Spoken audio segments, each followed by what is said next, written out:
Hey, it's Ryan Speltz, and welcome to another episode of One Man's Journey podcast. Today, I am super excited to have Jason Frazier on. He, for me, has been a guiding light in the mortgage industry and just somebody to really pay attention to and follow. He's a father of three, a husband, the founder of the Broker Journey, and an executive coach at 2020 Vision for Success. And the accolades and the amount of things that you've piled up over your career is just fascinating. I'm excited to hear, the challenges that you've overcome and what you do on a daily basis to remain focused when you've got all of those things going on. So I'm going to hand it over to you. I'd love to hear kind of whatever story you'd like to tell, and we'll jump in with some themes after the fact. So take it away. Awesome. Well, hey Ryan, thanks for having me on. I'm excited to share this stuff because I generally just talk about business. Really, I don't really get into personal stuff, even though that's obviously a big driver of my purpose and who I am. But as you mentioned, father of three, husband, and I guess what I could do is just kind of start my story, and then we could jump in with some stuff, kind of like you mentioned. And so for those that don't know me, I've been in the industry since '09, and but I was born into the mortgage industry. So my mom is or she's retired now, but a family business. We owned Mason McDuffie Mortgage, which was founded in 1887 in Berkeley, California, and it was a family business. And she actually worked there, worked her way up before ownership as an employee, and she started as a receptionist, and she worked all the way up to be the first woman CEO of a mortgage bank in the United States. And that happened in the I believe it was '79 or '80. And I grew up around mortgage professionals. I grew up around loan officers, mortgage people, all of that, like family real estate. So it was part of my daily life growing up. Now I went a different route because my mom always told me not to get involved in the mortgage industry. She said, don't ever follow my footsteps. Don't ever join the mortgage industry. Of course, just like most kids, I don't listen to my parents and just kind of do my own thing. But I am an engineer by trade. I did that, getting out of school. My first job was selling software. And I did that. And sales is actually, I don't really enjoy sales. I was good at it and good at, kind of the marketing aspect, but I just didn't enjoy it. It just wasn't for me. I like to build things. And so getting into engineering, and I got that through selling software, got into technology. The highest certification that I held was the CCIE, which is the Cisco Certified Internet Expert, building multi-million-dollar networks cross country. I worked for during that kind of upbringing in the technology world. I was a director of IT, CIO, senior vice president. Ran my own consulting firm as an integrator for technology, in the early 2000s. And then one of my clients at that time was Peter Thiel and Clarion Capital. So Peter Thiel, who you may know, founder of PayPal, was one of my clients. And then I joined them as their SV, or at the time as the director of IT. And then also, over a few years, was promoted to senior vice president. And so that's kind of like where I came from. And then I took a sabbatical in the beginning of '09. I made quite a bit of money, so I didn't really need to work if I didn't want to. I lasted about 2 weeks, played golf a lot, and I just was bored out of my mind. I'm not someone that's kind of built to just not do things. So I started philanthropy work through nonprofits, churches, shelters that with technology related needs, computers, that type of stuff, just to help, because it was just easy to do. I was on discussion boards and channels of helping people with their technology questions, and all of just free of charge, because it just kind of kept me kept me involved, kept my brain working on things. And I was just kind of deciding, I was thinking about writing a book, and I didn't really know what I wanted to do. And at the time, the mortgage company, at the time, my family, were owners of that company. And uh, they were trying to do something different. They wanted to build something different than what other mortgage lenders were doing. And so I had originally helped them build their technology plant in the beginning. And then my cousin, who's actually still runs their technology today, took over. And then they brought me in as a consultant in '09 to kind of go over what they were doing and to do an audit of their systems and all that other stuff. And then I became a consultant and started working for them. And then they brought me on full time towards the end of 2009, and I was there for basically a decade. And during that time, I became their CIO. I also became their CMO. And their chief strategy officer. So I held all three C-level positions at the same time. And working with loan officers, I ran the consumer direct piece of the business. And I really started to get into marketing in. I would say I was in marketing earlier because at the time social media wasn't really a thing in the mortgage industry where I came from. Obviously, Peter Thiel being the first investor in Facebook, so I grew up with those guys, and which is called the PayPal Mafia.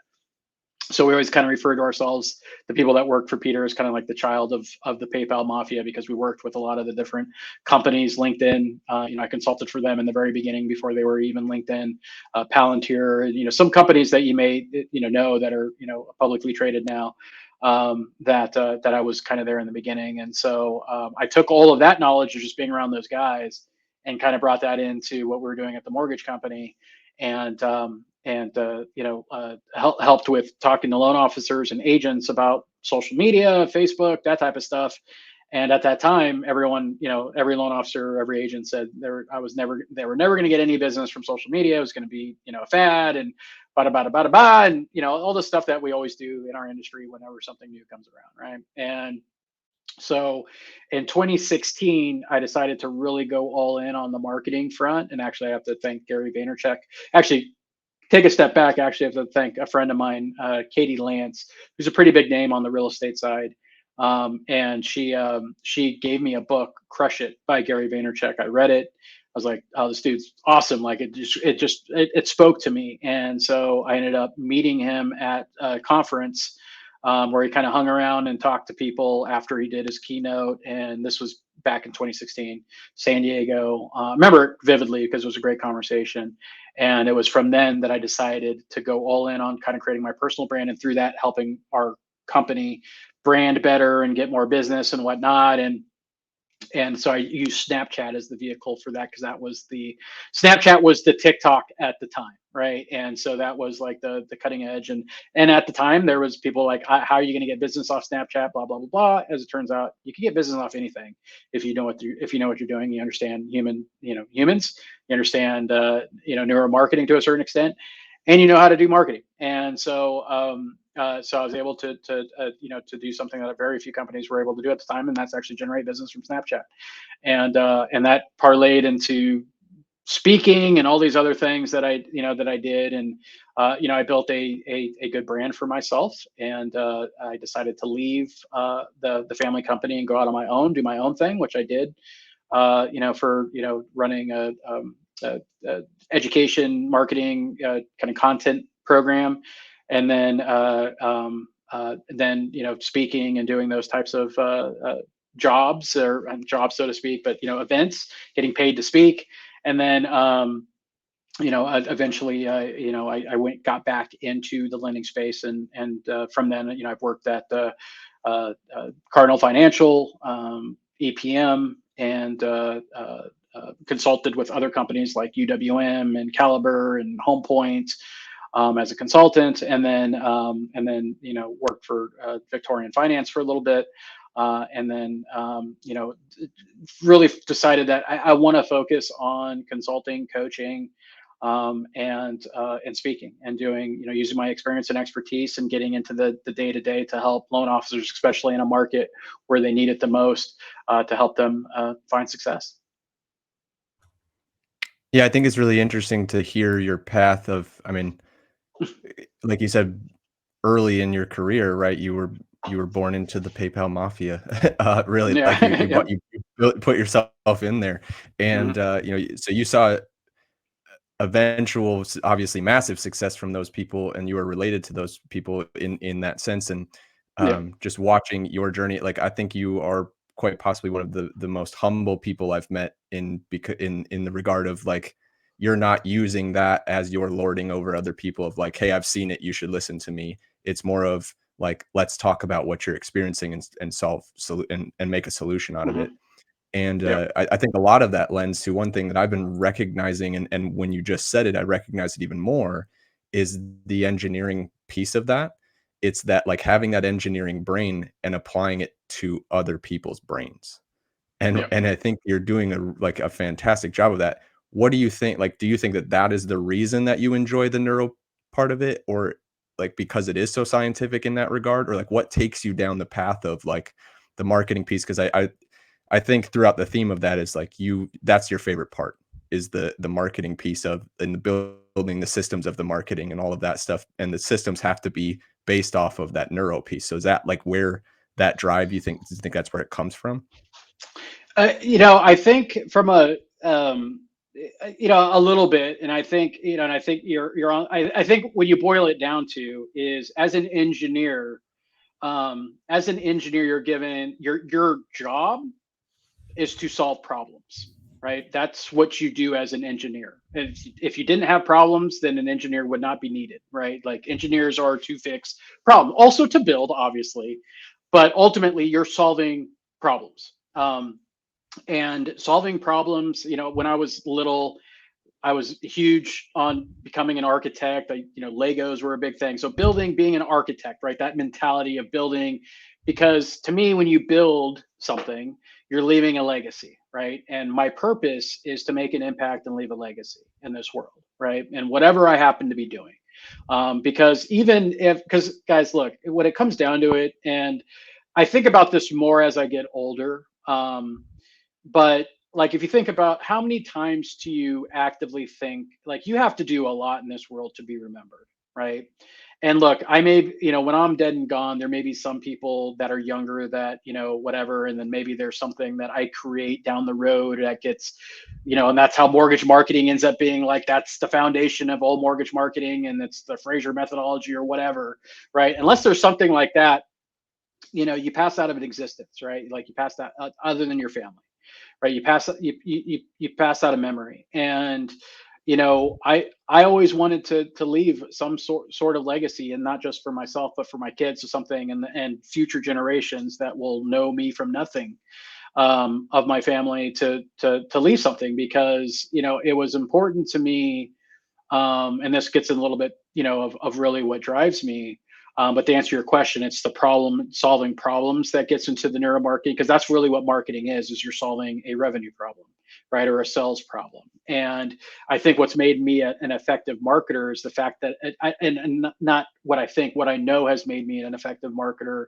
One is that, but also two is because most marketers that you meet, they don't know how to, like, use technology, right? Can they use, like, a web app and stuff like that? Sure, right? But as far as, like, I could build out a website, I could integrate it with Zapier, I could do the entire. That's why I call myself a full stack marketer, because I could control and manage the entire stack, right? Whereas a lot of marketers can do, like, SEO great, but they wouldn't be able to integrate lead forms and do that and create the copy, create the subject lines to make sure that these triggers fire out.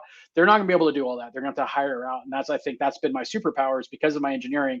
I enjoy doing that. So, like, building is great and it's fun. And then adding the marketing layer on top of that I think is what made me successful in marketing. But ultimately, if I look back on the driver of me, and I don't share this too much. In fact, I've only shared this really once before. So, and that was with just a small group of people, but is my background, right? And I'm not going to pretend like I had some, like, troubled childhood or some, like, really, like, some adverse conditions, as a lot of people have had out there.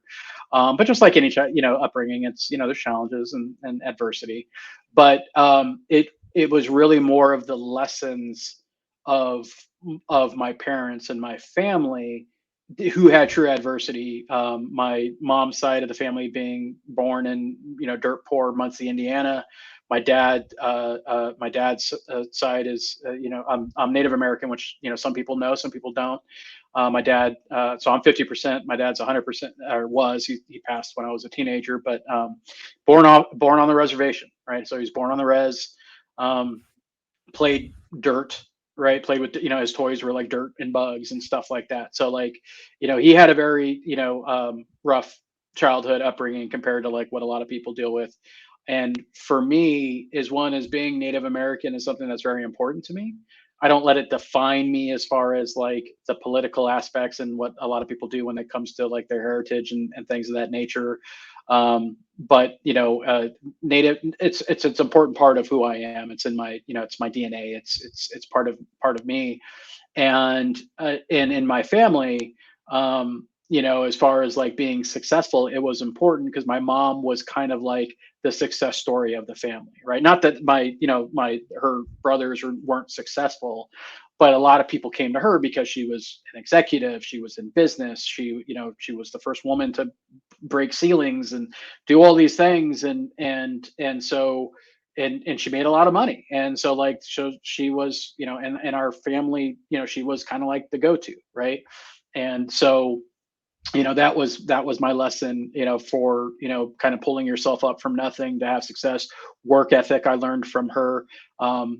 Just kind of, dealing with people's bullshit and stuff like that, going through all of that.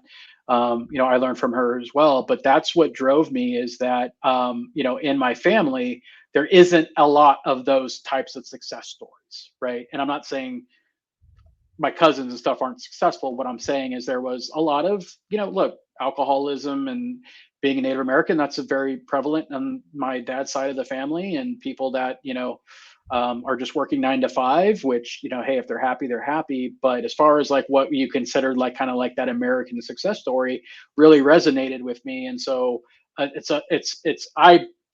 have taken it as incumbent on me is to be that like my mom was, right? So that I'm the one that people go to in my generation of family of like, hey, this guy, and I could count on Jason to do this and that, um and so that's a driver for me is I am very competitive, I am very ambitious.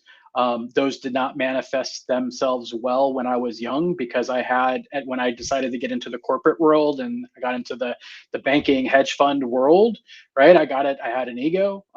Look, everyone's got an ego, I still do have an ego. That it messes with you a little bit, right? When you think that you're better than other people, and when you think as for me, my purpose was, by the time I was 30, I wanted to be an executive. And I had that driven. Now I got there earlier. I got there when I was 28. But that was very ambitious, and I lead. And at that time, I did not care who I ran over to get to that. Now, I'm not saying I was like a jerk, or I was like being nefarious, or like stabbing people in the back for it. But if you were in the way of me getting to what I wanted, I was going to win that battle, and I didn't care about feelings or anything else, right? Not to say that I wasn't like a good guy or, whatever, but I had lost my way a little bit, and of who I am, because I am a man of faith, and it doesn't make me perfect, but it is understanding that I'm imperfect, and understanding that I have to be a model for my children, right? Of who I want them to see in their eyes. And so if I look back on my late 20s, and at the time, another driver was I had my son at a very young age, at 20, my firstborn, Nick.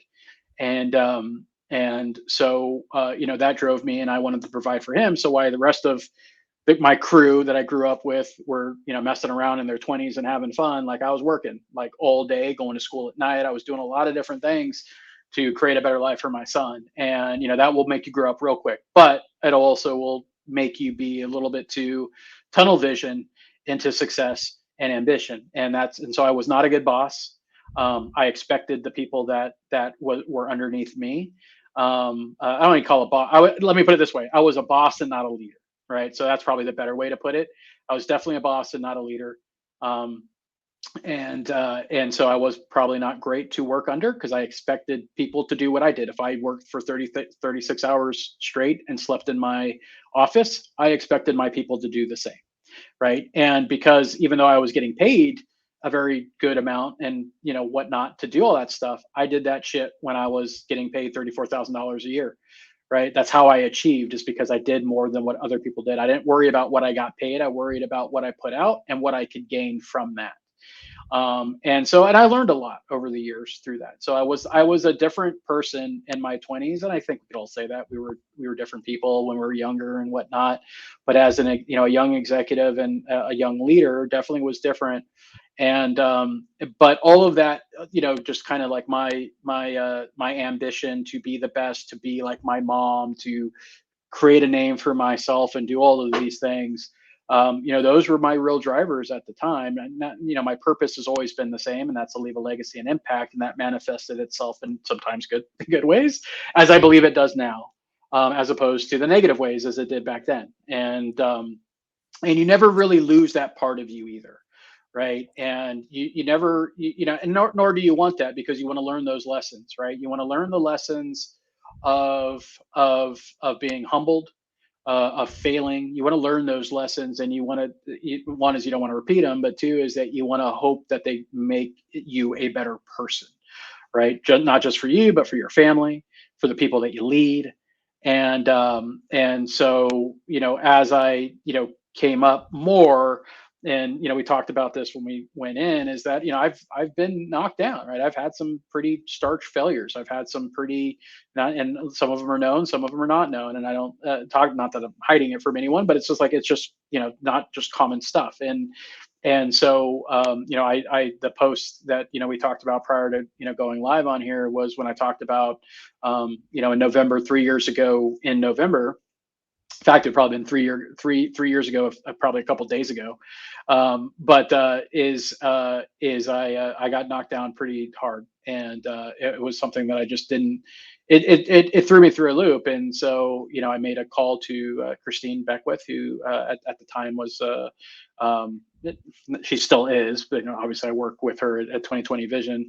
But she was a friend, and she was my coach, and so I called her, and she gave me the right blueprint to get myself back up, and the right words that I needed to hear at that time.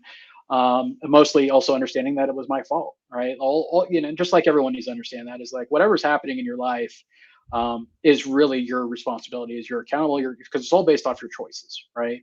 Doesn't mean that there's not outside factors, right? So I don't look, if you're getting not going into detail, but like if something's happening to you externally by someone else, obviously that's not your fault. However, you got to take accountable for the choices that put yourself into those positions. So it's really about taking accountability and responsibility for yourself. And it took time to build back up. I had built up a pretty good rep that took a hit a little bit based off of some of the things that were happening.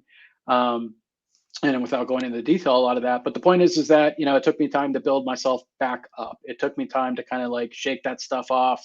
And now thinking, hey, this is 3 years ago, going into 4 years ago. I'm the better for it, right? And all of that is as you mentioned, and which I appreciate.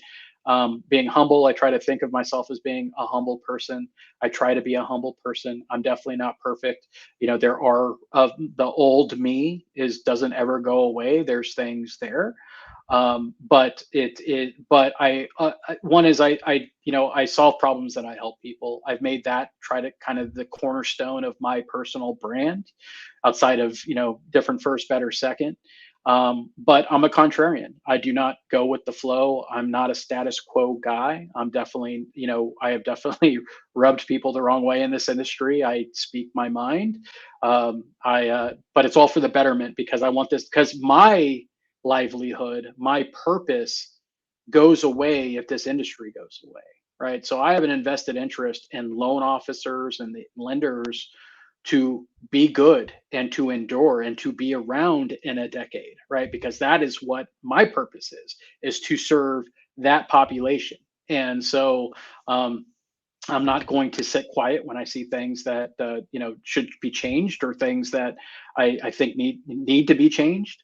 And look, I will say that that's what's made me stand out probably from other people. I get that message all the time when people say, look, I love that you said that. You say a lot of stuff that we all wish we could say but are afraid to, or whatever. And it's not like that I'm looking for that type of rep, but it's just, look, some things need to be said. I think we need to be a little bit more upfront and honest about this, because this industry definitely is different, and you do need the right. You need the right tribe. You need the right people around you to be successful. And there's a lot of people in here that are in it for themselves. Everyone's got an agenda, including myself, right? But I try to use mine for more, positivity and good, than I do for my own personal gain. But I'm a human. Human interest is important. It's how I feed my family. It's how I do everything that I want to do to leave a legacy. But I try to do right. I try to do what's best, and I'm not always going to hit that mark. Sometimes I'm going to come off as an asshole or a jerk, and I just have to accept that that's they're going to be that way, and I can't change that about what if people think of me that way.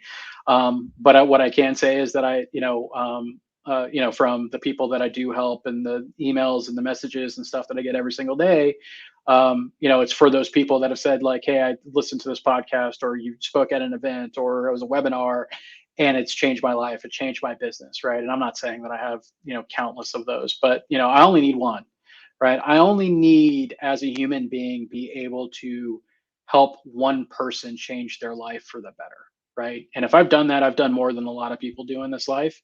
But I want to do more. I want to help more people. I want to make more of an impact. And that's really what, at the end of the day, like I said, my purpose is to leave a legacy and make an impact. And that is, the ultimate driver of who I am. Yeah, I think that's really what the core of the entire podcast is about, is like making that impact on one person. From with my journey of being, through sobriety for about 2.5 years now, like there's a lot of realization that comes with that. There's a lot of realization that comes when you wake up, right? And I know that you're awake, and it's you mentioned the contrarian piece.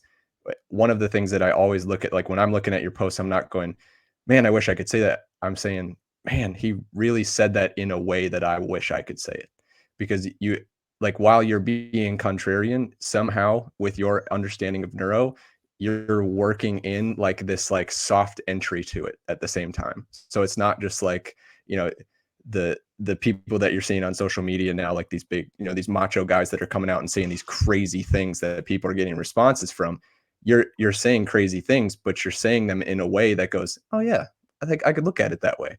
And I think like that's the most important piece. And that's what people don't really understand right now, is like there's a lot of hurt in our industry right now. There's a lot of freaking pain. Like everybody is in pain. And even a lot of the big guys, like whether their pain hurts as much as the small guy is not the case. Like it's just, there's pain.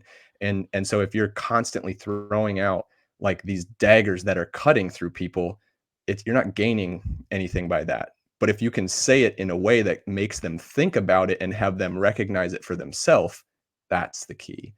And you do a really, really good job of doing that.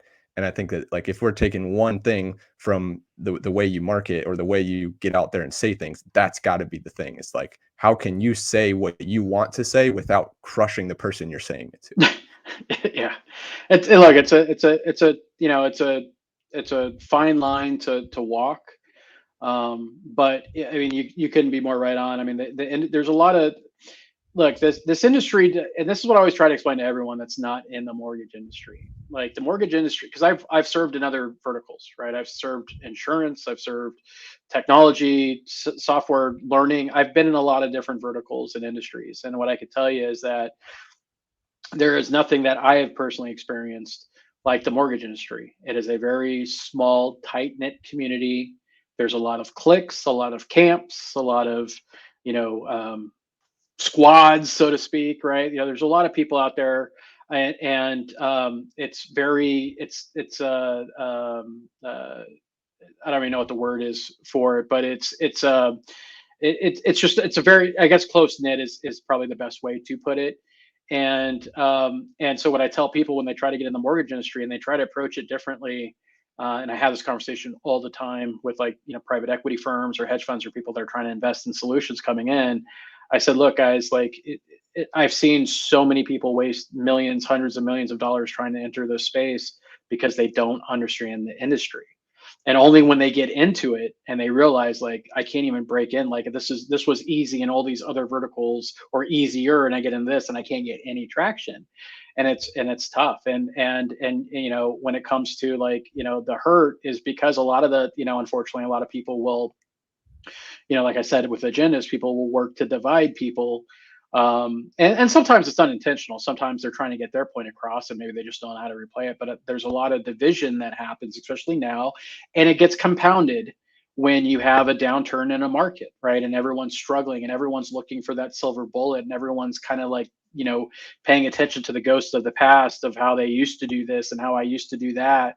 And so it's, if you look at any type of evolution or revolution in history, you look at the people that people respond to, right? And a lot of times those aren't the best people to listen to, right? They're the people that were the loudest, but they're speaking the message of the people that are going to respond to that. So it's easy.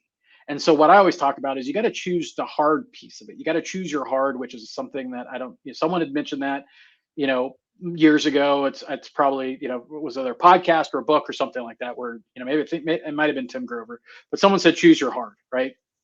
And it may have been Andy Frisella. And the easy thing to do is to go along with the crowd. The easy thing to do is to do what you've always done. The easy thing to do is to be the status quo, is to do the same thing. That's the easy stuff to do. It's easy to raise your hand and agree and say, yeah, blah, blah, blah, blah, that sucks and all that stuff. It's hard to be a contrarian. It's hard to go the other way, right? It's hard to do what needs to be done. It's hard to put in, double the time of work for less business than what you're used to doing. It's hard to do all those things. It's easy to give up. It's easy to quit. It's easy to do all of those things, right? But it's hard to stay in it. And so, my message to everyone now is like, be careful of who you're listening to. Be careful of who you're emulating, because that may be good for now, but it may not be good for the long term. And ultimately, you got to do what's going to be best for your long term legacy in this business, if you plan on being in this business for legacy, like I do. Right now, if you're just in it, you got into it because you can make a quick buck, and you're like, hey, loan officers can make a lot of money by not working that. I'm not saying that's my opinion. I'm just saying when we saw the flood of people coming in because they thought everything was easy money, and then when things turn around, like they realize how hard this business is, and this industry is not for the weak. And so I've seen a lot of people, unfortunately, get pulled in with I wouldn't say the wrong crowd, but with the wrong mindset or the wrong narrative, and end up paying the price for it and only realizing it later. So, one thing that I learned a long time ago, God, this is probably best thing I've heard ever, going back, probably 15 years, 20 years maybe, is that everything's a situation, right? No one is all the time good or all the time bad, right? It's everything is a situation, right? And so the more that you understand that, and then take people as they are, because one thing that I think that has been a superpower of mine, other than being like a connector in the industry, is to be neutral, right? Is to be Switzerland when it is. And right now there's I don't care if I have friends that don't like each other, right? I have people that really, really dislike each other, but I'm cool with them and I'm cool with them. I take people as how they treat me and what they've done for me and what I do for them, right? That's all I care about. Now, obviously, I don't want people to be mean to other people, and I would love it if everyone got along, and that's just not real life. But I'm able to kind of walk that path where I have people that are on opposite ends of the spectrum that absolutely hate each other, but I'm able to be, cool with them, and they're, call them colleagues, friends, acquaintances, whatever. And that's the line that I want to walk. Right now, there's also people that don't like me, and there's people in the industry that I don't like.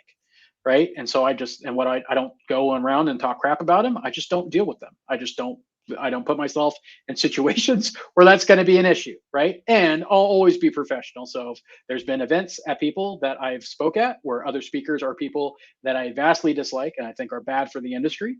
But I don't go around talking about it. I don't go around like this. If we're in an event, I'm shaking hands, taking a picture. That's great. right? And I just kind of removed myself for that. So, what I would say to everyone is like, look, like, get out of your own head when it comes to that stuff. Align yourself with the right people, right? Find your tribes, absolutely, but don't get dragged around with a lot of the stuff that's happening right now, because I think you're going to find that it will end up doing you a disservice, either personally or professionally. I think a lot of that comes from, and it leads towards with your response of that kind of stuff and being able to be that person that both, you can be friends with both sides, right? The real reasoning behind that is because of your intelligence is leading, right? And you're leading with the understanding of all of it. Instead of just like, and I actually posted a video a couple of days ago about this, where it's like everyone will make a snap judgment to seem intelligent, Yep. but intelligence isn't knowing the answer when it's asked. Intelligence can also show through as like, no, I don't really have an opinion on that, but let me do some research and I'll formulate one.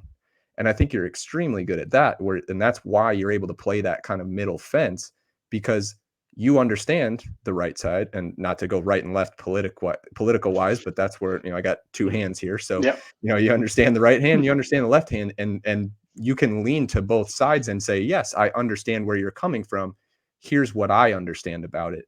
And whether that fits them or it doesn't, there's probably a little bit of both, right? That fits into that opinion. And I think that like, that's what you're driving towards here, is the polarity aspect of everything. And if you're creating polarity, it's going to take you a long time to get you back to that center if the idea or the trend switches back over to the other side. Yep. So if you just kind of hang out in the middle and believe in what you believe in, and you may force a little bit this way and then force a little bit back the other way, you can be maneuverable, you can be flexible, and you don't have to chase the trend, because you are the trend. Yeah. And it's fantastic to watch just the, on your Facebook posts and stuff, just watching the crazy come out of so many people because they've already dug their heels in based off of limited information. Well, yeah, and as someone that's, strategy is an important part. Being a strategist is something that I take great pride in, because and a lot of this goes back to my upbringing of being really focused on wars and generals and strategic plans and all of that.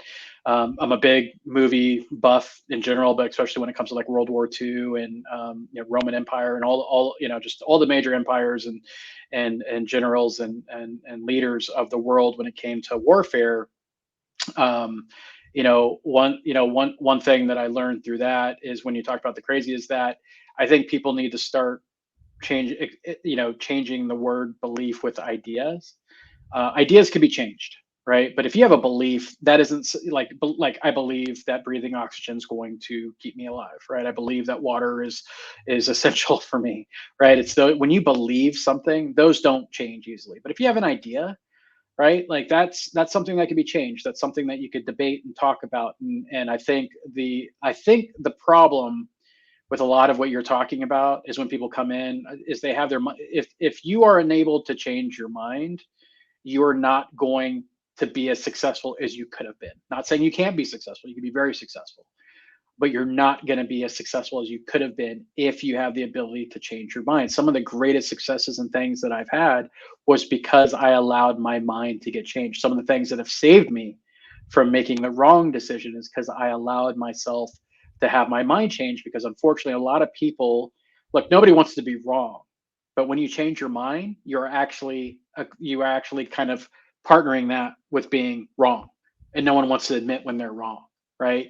And so I think that's what we need to do more of this in this industry, is everyone needs to have ideas and be able to debate them and talk about them, as opposed to getting emotional and it's about a belief, to where like, I'm going to die on this hill that X, Y, that loan limit posts are going to be the thing that saves my business, and yada yada yada, and we're running into that time now. And I think I've done my job well. When I get messages, when people post about it, when people tag me in loan limit posts and stuff like that, it means that I have done what I came here to do, right? Like, I've come to get people to think about it, right? To maybe change about it. And now I got other people, more than I've ever seen, post about, oh, that doing the same thing that I talked about years ago and doing it now. And again, it's great, right? I'm not saying like, hey, I started that. What I'm saying is that I just like the fact that people are thinking differently about this stuff now, because I'm not saying it doesn't work. I'm just saying it could be better, it could be more effective, and you can make it work better to your benefit if you think differently about things. Yeah, my recent pull through to get some of this and kind of flesh out some of the people on the timeline that haven't really developed their thought processes around it. And it's a really quick question. It's 3 letters. Why? And if you ask them why and you watch them, what their response is, if they're not responding with fact, but they're responding with, well, that's because that's what it is. Like, it's Yeah. so obvious to pull it out of them. And even in person, like asking people why, it's you will flesh out the ideas that they haven't really thought about instantly, because they really don't know the answer to that. So then it instantly goes, okay, walls are up. I have to protect myself because he's attacking my thought process. Yep. And really, it's just me like, well, why do you think that?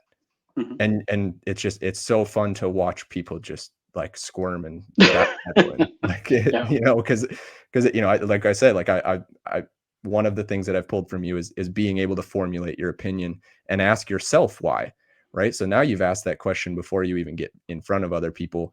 And so if somebody asks you that, you're not defensive, you're going, well, here's why. And you've Yeah. actually developed a reasoning.